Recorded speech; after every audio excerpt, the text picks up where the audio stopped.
శ్రీకృష్ణ పరబ్రహ్మణే నమః. ఓం శ్రీ గురుభ్యో నమః.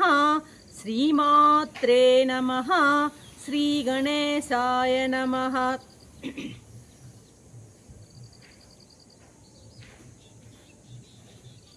ప్రియ ఆత్మ బంధువులారా, నిత్య జీవితంలో భగవద్గీత 501వ భాగము 18వ అధ్యాయం మోక్ష సన్యాస యోగం.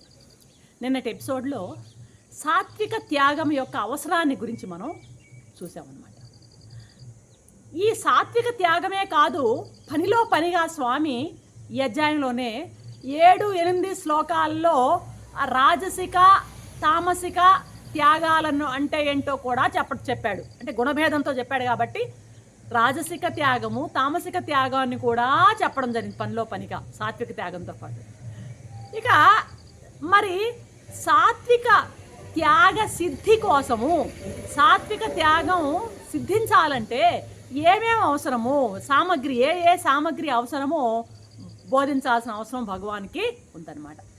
ఇప్పుడు మనకు ఒక డౌట్ రావచ్చు, భగవానుడు సాత్విక భేదాలు చెప్తే చాలు కదా, సాత్విక ఏదైనా ఏ విషయం కర్మ కానీ కర్త కానీ జ్ఞానం కానీ సుఖం కానీ ఏదైనా సరే ఒక సాత్విక భేదాన్ని చెప్తే చాలు కదా, మరి రాజస తామస భేదాలు కూడా ఎందుకు చెప్తున్నారు? ప్రతి దాంట్లోనూ త్రిగుణ భేదాలని ఎందుకు చెప్తున్నాడు? రాజస తామసాలంటే వాటి భేదాలను వాటి సంగతులను ఎలా, రాజస తామస గుణాలు ఎలా ఉంటాయి, వాటి యొక్క అనేటువంటి ఆ డౌటు, ఆ సంశయము ఎక్కడ అర్జునుడి హృదయంలో కలుగుతుందో అనేటువంటి భయంతోనో, లేకపోతే సాత్వికాన్ని బాగా తెలుసుకోవాలంటే దానికి వ్యతిరేకమైనటువంటి రాజసిక తామసిక భావాల మీద కూడా అవగాహన ఉండాలన్నటువంటి భావంతోనో స్వామి ఈ విధంగా ఈ 3 గుణభేదాలతో చెప్పడం, బోధిస్తూ ఉండడం చూస్తున్నాం అనమాట. ఇప్పుడు సాత్విక జ్ఞానం అంటే ఏంటి? ఇప్పుడు మనం ముందు అనుకున్నాం కదా, జ్ఞానంతో ప్రారంభిస్తాం, త్యాగము అవన్నీ అయిపోయినాయి ఇప్పటి వరకు.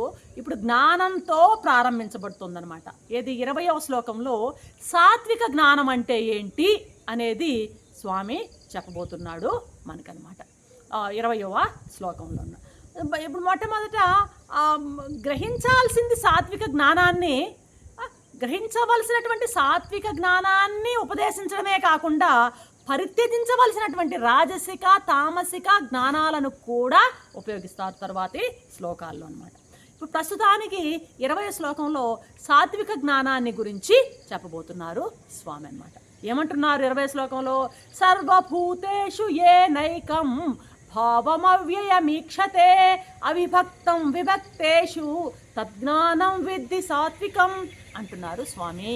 అర్జున, భిన్నాలైనటువంటి ఈ సమస్త భూతాలలో, కనిపించేటువంటి సమస్త భూతాలలో, వేరుగా ఉన్నటువంటి సమస్త భూతాలలో అభిన్నమై అవ్యయమైనటువంటి ఒకే ఒక తత్వం ఉందయ్యా. మనకు కనిపించేటువంటి విభిన్నమైనటువంటి ఈ అనేకమైనటువంటి ఈ భూతాలన్నింటిలోనూ కనిపించినటువంటి ఒకే ఒక తత్వము, అనుస్యూతమైనటువంటి అవ్యయమైనటువంటి అభిన్నమైనటువంటి ఒకే ఒక తత్వం ఉందయ్యా. మరి ఆ తత్వాన్ని దర్శించేటువంటి జ్ఞానం ఏదైతే ఉందో అది సాత్విక జ్ఞానము అంటున్నాడు. సాత్విక జ్ఞానం అంటే ఏంటంటే భిన్నాలుగా ఉన్నటువంటి వీటన్ని భూతాలలోనూ అనుస్యూతంగా ఒకే ఏకరీతిలో వ్యాపించి ఉన్నటువంటి ఆ చైతన్యం, ఒక తత్వం ఏదుందో ఆ తత్వాన్ని దర్శించేటువంటి జ్ఞానాన్ని సాత్విక జ్ఞానము అంటున్నాడు. ఈ జ్ఞానాన్ని కనుక పొందినట్లయితే ఇది సంసారాన్ని విచ్ఛిన్నం చేసేటువంటి శక్తి దీనికి ఉంది. ఈ జ్ఞానం ఎవరికైతే ఉంటుందో వాడు ఈ సంసారం అనేటువంటి బంధంలో వీడు తగులుకోడు అంటున్నాడు అనమాట. బ్రహ్మం నుంచి తృణం వరకు, తృణం అంటే తోటకూర కాడ వరకు, బ్రహ్మం నుంచి కంబం వరకు అంటారు. తృణం గడ్డి పరక వరకు. బ్రహ్మం అంటే పెద్దది అని అర్థం. ఈ తృణం అన్నప్పుడే చిన్నది, బాగా బృహత్ నుంచి చిన్నదాని వరకు అన్ని సర్వభూతాలలో, ఈ సర్వభూతాలు ఎట్లుంటాయి, ఒకదాన్ని ఒకటి పోలి ఉండవు, అందుకే విశేషాలు అంటాం వీటిని. విశేషాలని ఎప్పుడంటాం, ఒకదాన్ని ఒకటి పోలిదు. ఈ కెమెరా ఉన్నట్టు ఈ స్టాండ్ ఉండదు, ఈ స్టాండ్ ఉన్నట్టు ఆ కుండీ ఉండదు, ఆ కుండీ ఉన్నట్టు ఆ ఉయ్యల ఉండదు. అన్నీ విడివిడిగా వేరుగా విశేషాలు అంటాం అన్నమాట వీటిని. కాబట్టి బ్రహ్మ నుంచి తృణం వరకు సర్వభూతాలు కూడాను ఒకదానిని పోలి మరొకటి ఉండవు. అలా ఉండకుండా నానా రూపాలు, నానా జాతి, నానా గుణ, నానా కర్మల యొక్క వైచిత్ర్యంతో భిన్నాలుగా కనిపిస్తున్నాయి. భూతాలు అంటే ఏంది? భూతం అంటే దెయ్యం కాదు. భూతం అంటే పుట్టుక నశింపు ఉన్న ప్రతిదాన్ని భూతము అంటారు. దానికి ప్రారంభము వినాశనము, పుట్టుక చావు నాశనము ఉన్న ప్రతిదాన్ని భూతము అని అంటారు అన్నమాట. కాబట్టి ఈ యొక్క నశించిపోయేటువంటి ఈ అన్ని భూతాలలో కూడా అవ్యయమైనటువంటి, అఖండమైనటువంటి, నశించినటువంటి ఒక ఏకమైనటువంటి ఒకే ఒక తత్వం ఉంది. ఆ వాసుదేవ పరతత్వాన్ని దర్శించడమే, ఆ ఒకే ఒక తత్వం ఏదైతే ఉందో ఆ తత్వాన్ని దర్శించడమే ఏంటి సాత్విక జ్ఞానం అంటే అంటున్నాడు స్వామి. ఇప్పుడు ఆభరణాలు అనేకాలు, కమ్మలు, కాసుల దండ, వడ్డాణాలు, ఉంగరాలు, కర్ణాభరణాలు ఎన్నో ఉన్నాయి. అయినా అందులో ఉన్న వస్తువు ఒకటే, బంగారం ఒకటే.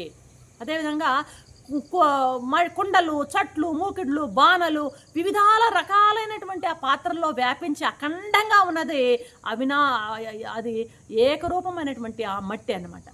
అలాగే ఈ రకరకాలుగా కనిపించేటువంటి విశేషాలలో రకరకాల కనిపించే భూతాలన్నింటిలో ఉన్నటువంటి ఒకే మూల పదార్థం, అవినాశి అయినటువంటి, అఖండమైనటువంటి, ఏకరూపమైనటువంటి తత్వం ఒకటి ఉంది అని ఎవరైతే అర్థం చేసుకుంటారో ఆ జ్ఞానమే సాత్విక జ్ఞానం. అదేవిధంగా మా యొక్క అంశాలైనటువంటి వివిధ నామరూప పదార్థాలలో రకరకాల నామాలు, రకరకాల రూపాలు, ఒక్కొక్క వస్తువుకు ఒక్కొక్క నామము, ఒక్కొక్క రూపం, విశేషణాలు అన్నమాట. ఇవన్నీ విశేషాలు. ఈ నామరూప పదార్థాలు అస్థి, బాతి, ప్రియ రూపంలో బ్రహ్మ వస్తువు ఏక రీతిలో వ్యాపించి ఉంది. దాని దర్శనమే సాత్విక జ్ఞానము. ఏమంటారు? ఉపనిషత్తు ఏమంటుంది? ఏవహి భూతాత్మ భూతే వ్యవస్థితః ఏకదా బహుదా చైవ దృశ్యతే జలచంద్రవత్ అంటుందన్నమాట. ఏంటంటే అనేకంగా ఒకే అనేక భూతాలలో ఏకీకృతమైనటువంటి ఆ యొక్క తత్వాన్ని మనం చూడాలి. రకరకాల పాత్రలు పెట్టాము, ఆ నీళ్లల్లో చంద్రుడు ఒక్కొక్క పాత్రలో ఒక్కొక్క చంద్రుడుగా మనకు కనిపిస్తాడు, కానీ ఉన్నది ఒకే చంద్రుడు అనమాట. అలాగే అన్ని భూతాలలో ఉన్నటువంటి ఆ చైతన్యము, ఆ యొక్క అఖండమైనటువంటి, అవినాశి అయినటువంటి, ఏకరూపమైనటువంటి ఆ చైతన్యం ఉందే, దాని దర్శనమే సాత్విక జ్ఞానం అనమాట. అటువంటి ఆ యొక్క ఏకరూపమైనటువంటి ఆ చైతన్యాన్ని దర్శించడమే సాత్విక జ్ఞానం అన్నమాట. అంటే అభేద దర్శనం అన్నమాట. భేదం లేకుండా ఒకే చూపుతో దర్శించడం అభేద దర్శనం జ్ఞానం అని మామూలుగా ఉపనిషత్తులు కూడా ఇదే చెప్తాయి. అభేద దర్శనమే జ్ఞానము అని చెప్తాయన్నమాట ఉపనిషత్తులు. భేదం లేకుండా దర్శించడమే జ్ఞానము అని ఉపనిషత్తులు కూడా చెప్తారు. ఈ విషయాన్నే భగవద్గీత 4వ అధ్యాయంలో చూడండి, జ్ఞానయోగం మొత్తం చెప్పింది ఈ విషయమే. భగవద్గీతలో 4వ అధ్యాయం మొత్తము ఈ విషయాన్నే చెప్పింది. ఇక్కడ మనం ఈ శ్లోకంలో ఏమైతే చెప్పుకుంటున్నామో ఈ విషయాన్నే భగవద్గీత 4వ అధ్యాయం మొత్తం చెప్పిన సారాంశం అంతా అదే అనమాట. అంతేకాదు 13వ అధ్యాయంలో 7వ శ్లోకం నుంచి 11వ శ్లోకం వరకు చెప్పినటువంటి జ్ఞానం కూడా ఇంత చెప్పిన జ్ఞానం అంతా ఈ ఒక్క శ్లోకంలోనే భగవానుడు చెప్పేశాడు. అందుకే అన్నాము ఇది ఏకాధ్యాయం అని. ఏంటంటే కలశాధ్యాయం అన్నాం ఇది. ఎందుకంటే అక్కడ చెప్పిన దానికంతా ఇక్కడ సంక్షిప్తంగా స్వామి మళ్ళీ మనకి రికాపిచులేట్ చేస్తున్నాడు అనమాట. అర్థమైందా? కాబట్టి ఈ మొత్తము ఈ త్రిగుణ భేదంతో చెప్పబడేటువంటి జ్ఞానం స్వరూపపోతుంది. అయితే ఇక్కడ ఏంటంటే ఇక్కడ ఒకటి మనము బాగా గమనించుకోవాల్సిన విషయం ఏంటంటే ఇక్కడ జ్ఞానాన్ని త్రిగుణ భేదంతో చెప్పబోతున్నాడు స్వామి. ఇది జ్ఞానాన్ని త్రిగుణ భేదంతో చెప్పదు. త్రిగుణ భేదం అంటే ఏంది? సాత్విక, రాజసిక, తామసిక అనేటువంటి మూడు రూపాలలో జ్ఞానాన్ని మనకి చెప్పబోతున్నాడు. అయితే ఇక్కడ చెప్తున్నటువంటి జ్ఞానం ఏంది అంటే నిజంగా చెప్పాలంటే మనం ఒక్కొక్కసారి డౌట్ పడవచ్చు అనమాట. పరమాత్మ యొక్క స్వరూప జ్ఞానం ఇప్పుడు మామూలుగా లోపల ఇప్పుడు ఫర్ ఎగ్జాంపుల్ మనలో ఉన్నటువంటి మన స్వరూపమైనటువంటి ఆత్మని జ్ఞానము అంటాం కదా, జ్ఞానం అని కూడా అంటాం అనమాట ఆత్మని. ఆ స్వరూప జ్ఞానము కాదన్నమాట. ఇక్కడ చెప్పే జ్ఞానము స్వరూప జ్ఞానం కాదు, లోపల ఉన్నటువంటి స్వరూప జ్ఞానం కాదు. ఇది కొంచెం ఒక్కరం అర్థం చేసుకోవాలన్నమాట. ఇక్కడ చెప్పబడేటువంటి త్రిగుణ భేదంతో చెప్పబడేటువంటి ఈ జ్ఞానము స్వరూప భూతమైనటువంటి లోపల ఉన్నటువంటి స్వరూప జ్ఞానం గురించి కాదు. ఇది మనం అర్థం చేసుకోవాలి.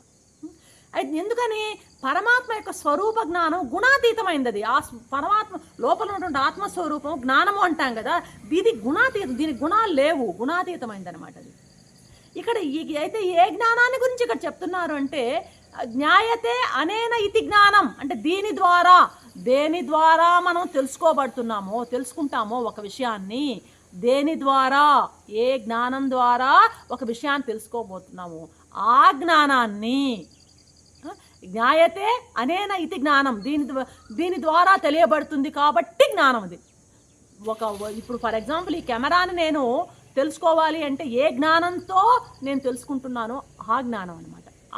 అటువంటి ఉత్పత్తిలో ఈ స్వరూప జ్ఞానాన్ని మనం చెప్పుకోబోతున్నాం అనమాట. ఇది స్వరూప జ్ఞానాన్ని తెలుసుకోవడానికి సాధనమైన జ్ఞానము.